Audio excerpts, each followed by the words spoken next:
legacy remained tied to money, not military greatness. That in Rome was a fatal imbalance. By 54 BCE, Crassus had decided to change that. At the age of 60, he set his sights on Parthia, Rome's powerful eastern rival.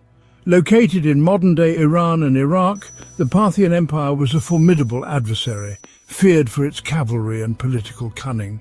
Crassus believed conquest would be swift, riches would multiply, and Rome's eastern frontier would expand under his name. But the Senate never officially sanctioned his campaign. This was not a war of necessity, it was a war of vanity.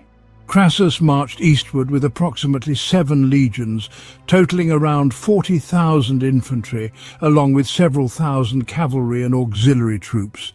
He crossed the Euphrates in 53 BCE without resistance.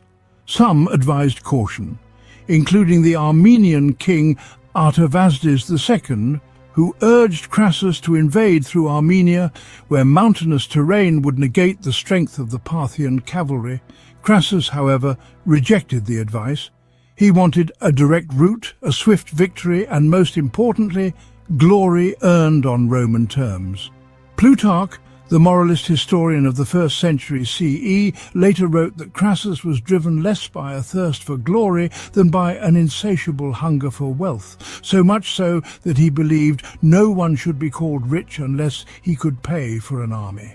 Crassus's army plunged deeper into Mesopotamia, underestimating the enemy and overestimating Roman invincibility. What followed would become one of the greatest humiliations in Rome's long military history, one from which Crassus would never return. The Battle of Carrhae, a crushing Roman defeat. The winds of the Mesopotamian plains carried with them no warnings, only dust, silence, and the fate of an empire's pride. Crassus and his legions marched eastward, confident in Roman arms, dismissive of any threat the Parthians could pose. After all, they were barbarians, or so many in Rome believed. But the Parthian Empire was no tribal backwater.